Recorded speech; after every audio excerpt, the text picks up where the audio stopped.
नमस्कार, प्रणाम। आप देख रहे हैं फटाफट न्यूज। मैं आपके साथ सन्नी सिंह।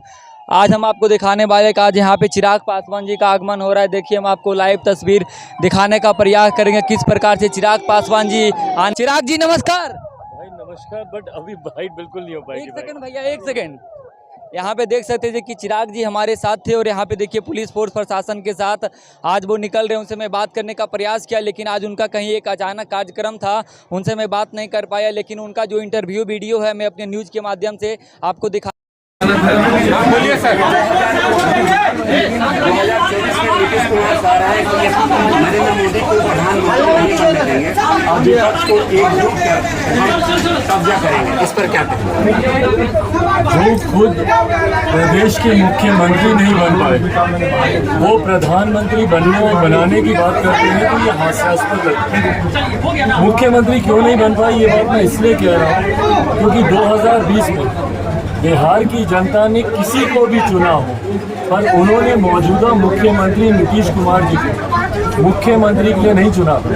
चुना होता तो तीसरे नंबर की ये पार्टी नहीं होती, चुना होता तो आधे से ज़्यादा प्रत्याशी इनके चुनाव नहीं हारे होते। आज किसी की कृपा पर, किसी की दया पर और परिस्थितिवश ये मुख्यमंत्री बने हुए हैं। और ये मुख्यमंत्री बनने के बाद जो मुख्यमंत्री का दायित्व होता है, आज इनके पास पूरा समय है देश भ्रमण करने का। दरवाजे दरवाजे जाकर विपक्षी दलों के नेताओं से मिलकर ये अर्जी दे रहे हैं खुद को प्रधानमंत्री बनाने की। पर इन मुख्यमंत्री के पास इतनी फुर्सत नहीं है कि ये बिहार भ्रमण पर निकले।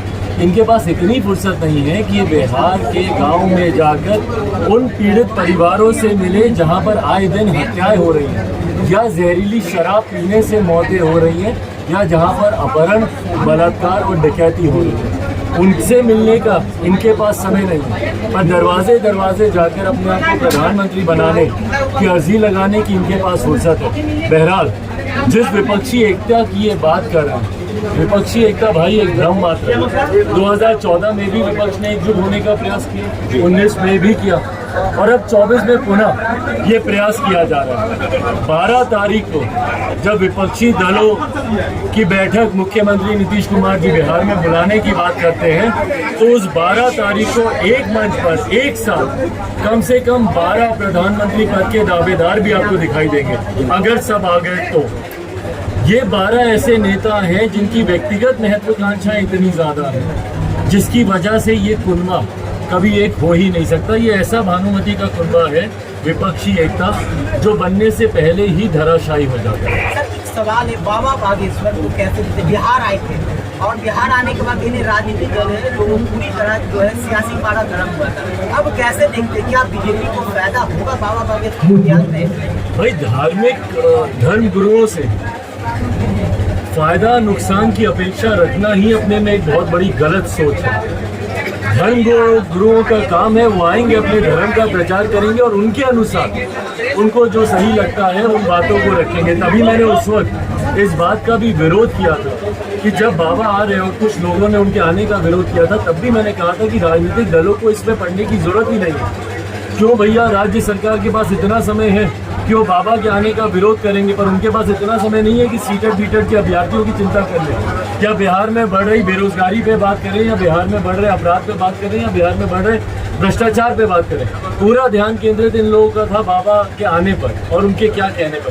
भाई, बाबा आए, आकर चले भी गए और इन लोगों ने पूरा ध्यान केंद्रित कर दिया उनके आने जाने रहने बोलने पर। वो धर्म गुरु है, वो अपनी बातों को रखेंगे, उससे राजनीतिक दलों का क्या लेना देना। अंतोगत्वा ये देश सिर्फ और सिर्फ संविधान के आधार पर चलेगा। धर्म गुरु अपनी बातें रखेंगे, अपने धर्म का प्रचार करेंगे और उसमें राजनीतिक दलों को पढ़ने की जरूरत नहीं है। 24-25 में 2 बड़े चुनाव होने हैं देश और बिहार में। इसमें चिराग पासवान की बिहार में क्या भूमिका होने वाली है? एक निर्णायक भूमिका में तो जरूर लोक जनशक्ति पार्टी रामविलास बिहार फर्स्ट और बिहारी फर्स्ट रहेगा। जिस तरीके से बिहार भ्रमण के दौरान बिहार का शायद ही कोई गांव ऐसा है, मैं प्रखंड की बात नहीं कर रहा, जिले की तो मैं बात कर ही नहीं रहा, मैं प्रखंड की भी बात नहीं कर रहा, मैं पंचायतों की भी बात नहीं कर रहा, मैं गाँव की बात कर रहा हूँ। शायद ही कोई गाँव ऐसा है आज की तारीख में, और मैं चाहूँगा आप लोग स्वतंत्र तरीके से सर्वे भी इसका करें। शायद ही कोई ऐसा गांव होगा जो बिहार फर्स्ट बिहारी फर्स्ट से ना जुड़ना चाहता। बिहार फर्स्ट बिहारी फर्स्ट बिहार को एक विकसित राज्य बनाने का एक रोड मैप है। ऐसे में लोगों का बढ़ता विश्वास बिहार फर्स्ट बिहारी फर्स्ट के साथ ये मेरे विश्वास को बढ़ाता है कि आने वाले दिनों में लोक जनशक्ति पार्टी रामविलास 2024 के चुनाव हो या 2025 के चुनाव हो, 24 के चुनाव में 40 सीटें महत्वपूर्ण भागीदारी निभाती हैं केंद्र सरकार में। ऐसे में इन 40 सीटों में भी हम लोग की एक अहम भूमिका होगी और विधानसभा के चुनाव में तो सवाल ये है कि लालू जी, नीतीश जी और आपके पिताजी तीनों एक आंदोलन से निकले हैं। क्या भविष्य में तेजस्वी के साथ चिराग पासवान दिखेंगे? राजनीतिक गठजोड़ होगी, ऐसी चर्चा चल रही है अंदर खाने। हम लोग साथ कई मंचों पर दिखते हैं। मैंने बार बार कहा तेजस्वी मेरे छोटे भाई हैं। उस परिवार से मेरा पुराना रिश्ता रहा है, मेरे पिताजी का पुराना रिश्ता रहा है, पारिवारिक संबंध रहे। लालू जी मेरे पिताजी ना सिर्फ समकक्ष रहे बल्कि मित्र रहे, साथी रहे, भाइयों की तरह दोनों ने काम किया। तो वो रिश्ता यकीनन है। अब इसके राजनीतिक मायने निकलेंगे नहीं निकलेंगे, मुझे लगता है भविष्य के घर में आने वाले उस रिश्ता में नीतीश कुमार को कहाँ आप देखते हैं? उनके साथ मेरे रिश्ते कभी उतने मधुर रहे ही नहीं, ना मेरे पिताजी के। मेरे पिताजी के राजनीतिक पतन का हर संभव प्रयास मुख्यमंत्री नीतीश कुमार जी के द्वारा किया जाता रहा है। 2005 में हम लोग की पार्टी को तोड़कर हमारे विधायकों को लेकर जाने की बात हो, समय समय पर हमारे सांसद, हमारे विधान पार्षदों को तोड़ने की बात हो, दलित महादलित एक राजनीतिक नीतिगत जो फैसला मुख्यमंत्री जी के द्वारा लिया गया था वो कहीं ना कहीं मेरे नेता के पद को घटाने की सोच के साथ ही लिया गया ये फैसला था। तो ऐसे में कभी मेरे नेता के भी संबंध मुख्यमंत्री जी के साथ मधुर नहीं रहे और मैं तो खैर उनकी नीति का मुझे लगता है बिहार में सबसे बड़ा विरोधी मैं ही हूँ।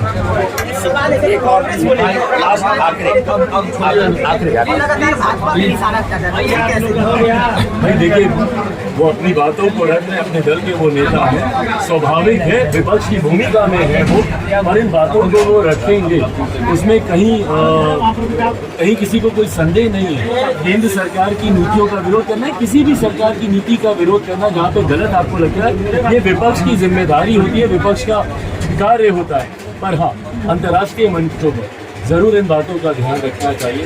इंटरनेशनली जब आप भारत को रिप्रेजेंट कर रहे हैं, वहाँ पर भारतीय एकता की बात होनी चाहिए। तमाम मसलों को, तमाम विवादों को भारत में रहकर सुलझाना ज़्यादा बेहतर है rather than taking it to international platform. क्या लगता था भारत को गिराने की कोशिश करे, जिस तरह से बाहरी मंच पे वो भारत को बदनाम? भाई मुझे नहीं पता कौन गिराने की कोशिश कर रहा नहीं कर रहा, बट अंतर्राष्ट्रीय मंच वो जगह नहीं है जहाँ पर आप भारतीय मसलों या विवादों का आप जिक्र करें। और बहरहाल वो अपनी सोच से जो करना चाहें उनके लिए सही है। जदयू के राष्ट्रीय अध्यक्ष ललन सिंह जी कल एक बयान दिए थे कि हमारी सरकार बनी, विपक्ष की संसद का भारतीय संसद है, संसद को लेकर आप इस तरीके की बातें आप नहीं कर सकते। भारतीय संसद है भाई, अंतोगत्वा वहीं पर जाकर आपके नेता, आपके विधायक, अगर कोई आपके सांसद अगर कोई चुना गया तो वहीं पर जाकर देश सेवा की वो शपथ लेंगे, वहीं पर जाकर नीतियों का निर्माण किया जाएगा। ऐसे में राजद के द्वारा भी जिस तरीके से ताबूत से उसकी तुलना की गई गलत है, निंदनीय है। उसी तरीके से जिस तरीके से जनता दल यूनाइटेड के राष्ट्रीय अध्यक्ष के द्वारा कहा गया कि इसका उपयोग नहीं किया जाएगा, ये गलत है भैया। एक व्यक्ति का विरोध करते करते आप संस्थाओं का विरोध नहीं कर सकते।